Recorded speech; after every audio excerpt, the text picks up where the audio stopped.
प्रिय विद्यार्थी, इस लॉकडाउन के समय में आपके विद्यालय एसएलटी इंटर कॉलेज के तरफ से जो ऑनलाइन क्लास चल रहा है, हम आशा करते हैं कि आप उसका भरपूर उपयोग कर रहे हैं और साथ ही साथ आप घर बैठकर सुरक्षित होंगे। ठीक है, इसी के क्रम में आप लोगों को बताया जा रहा था अवतल दर्पण के से प्रतिबिंब कैसे बनता है। तो उसमें आपको दो कंडीशन बताया जा चुका था।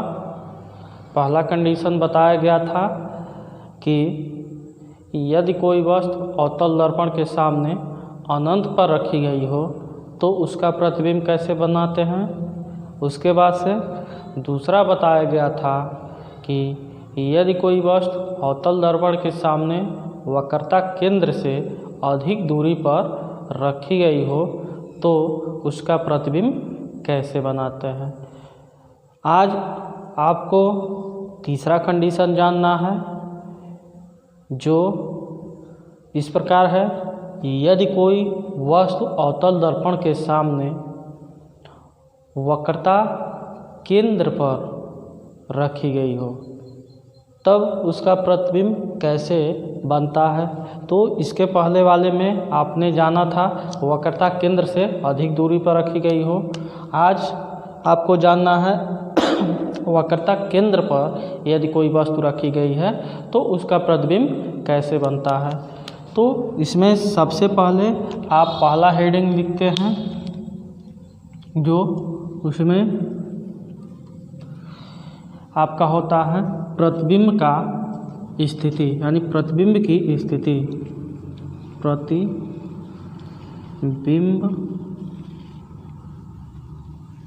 की स्थिति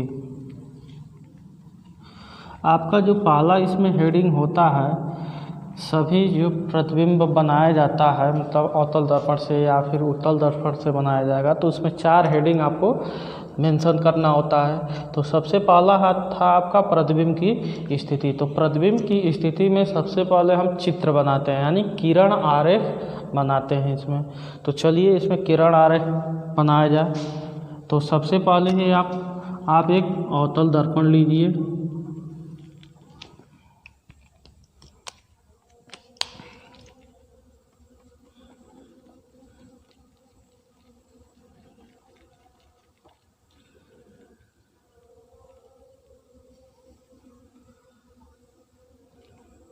यह आपका ध्रुव हो गया, यह वक्रता केंद्र और यह फोकस हो गया।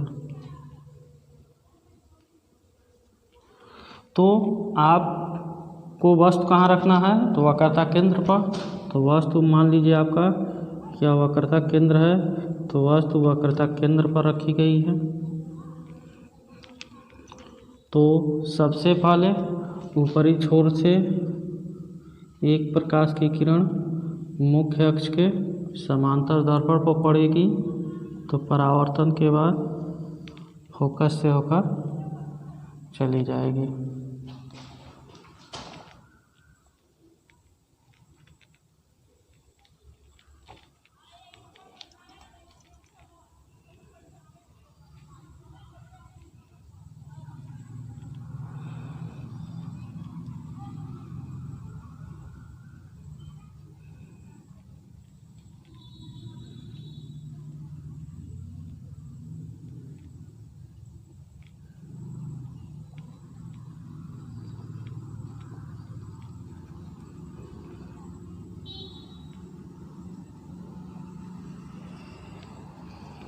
यह आपका मुख्य फोकस से हुआ।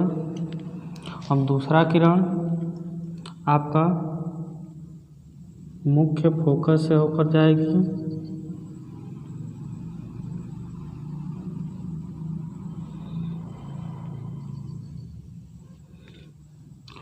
तो मुख्य फोकस से होकर जाएगी तो नियम के अनुसार क्या होगी, तो आपका मुख्य अक्ष के समांतर निकल जाएगी। यह आपका क्या हो गया, ए हो गया और यह बी हो गया।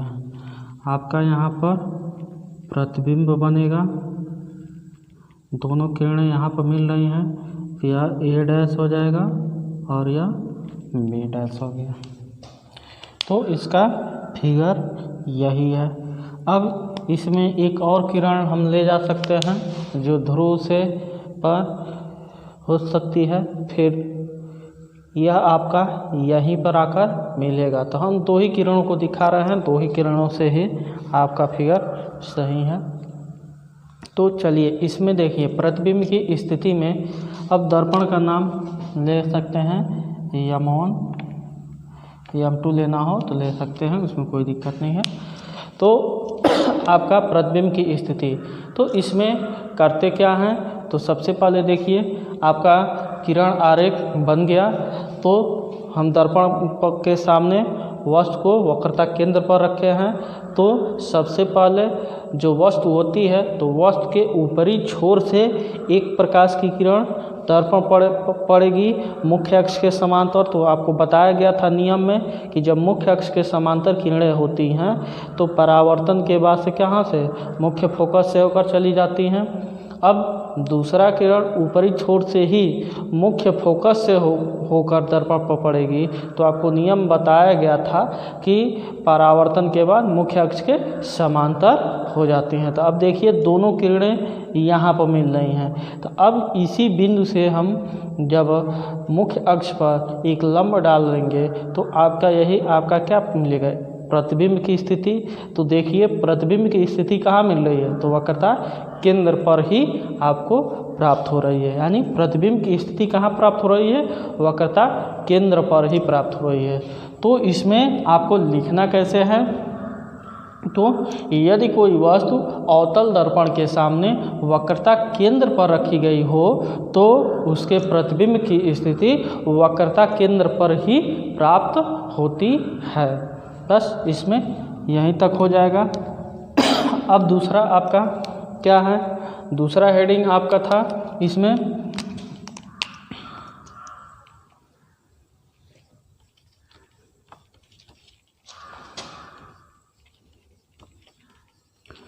प्रतिबिंब की प्रकृति। प्रतिबिंब की प्रकृति। अब देखिए प्रकृति में क्या हम देखते हैं, तो जो आपका प्रतिबिंब प्राप्त हो रहा है वह क्या वास्तविक प्राप्त हो रहा है कि आभासी प्राप्त हो रहा है, तो इसमें देखते हैं। तो अब आप किरण आरेख में देखिए, यानी जो आपने चित्र बनाया है उसमें देखिए, तो किरणें क्या हो रही हैं, वास्तव में मिल रही हैं। तो जब किरणें वास्तव में मिलती हैं तो प्रतिबिंब कैसा प्राप्त होता है, वास्तविक प्राप्त होता है। तो देखिए यहाँ पर आपका किरण मिल रहा है, यानी प्रकृति इसका क्या हो जाएगा, वास्तविक हो जाएगा। तो इसमें हम क्या कहेंगे कि यदि कोई वस्तु अवतल दर्पण के सामने वक्रता केंद्र पर रखी गई है तो उसके प्रतिबिंब की जो प्रकृति होती है वह क्या होती है, वास्तविक होती है। अब इसके बाद से आपको क्या बताना है, इसके बाद से आपको देखिए प्रकृति का विन्यास बताना है।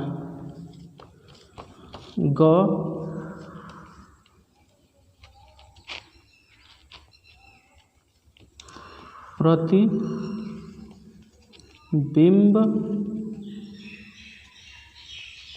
का विन्यास।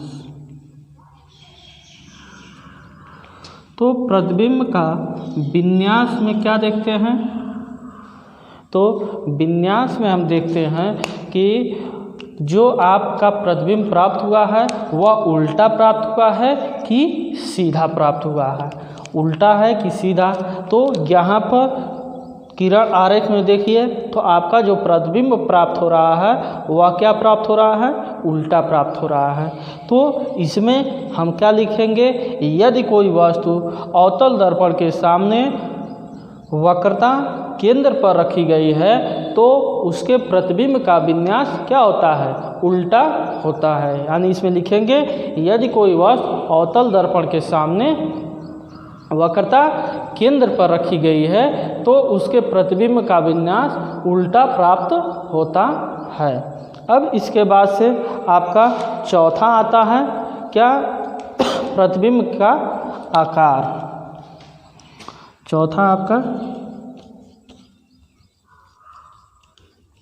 प्रतिबिंब का आकार।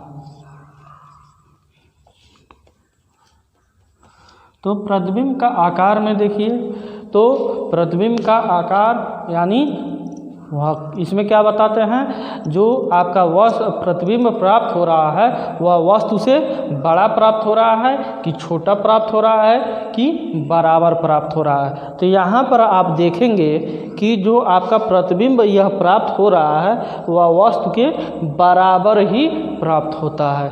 तो इसमें हम क्या बताएंगे, यह बताएंगे कि यदि कोई वस्तु अवतल दर्पण के सामने वक्रता केंद्र पर रखी गई है तो उसके प्रतिबिंब का आकार वस्तु के बराबर ही प्राप्त होता है। तो यह आपका यह कंडीशन क्या था, तो आपका था कि यदि कोई वस्तु अवतल दर्पण के सामने वक्रता केंद्र पर रखी गई है तो उसका प्रतिबिंब कैसे प्राप्त होता है। तो उसमें आपको 4 कंडीशन इसमें चाहिए थे, तो चारों कंडीशन आपको यहाँ पर दर्शा दिया गया है। सबसे पहला कंडीशन उसमें बताते हैं प्रतिबिंब की स्थिति। तो प्रतिबिंब की स्थिति में सबसे पहले हम क्या बनाते हैं, किरण आरेख के माध्यम से चित्र बनाते हैं। तो किरण आरेख के माध्यम से हमने यहाँ पर चित्र दर्शा दिया प्रतिबिंब की स्थिति में। तो आपका एक अवतल दर्पण लिया गया, यह आपका मुख्य अक्ष है, मुख्य अक्ष पर ध्रुव, फोकस, वक्रता केंद्र। आपको वस्तु को कहाँ पर रखना है, तो वक्रता केंद्र पर। तो हमने वस्तु को AB जो वस्तु है वह वक्रता केंद्र पर रख दी गई।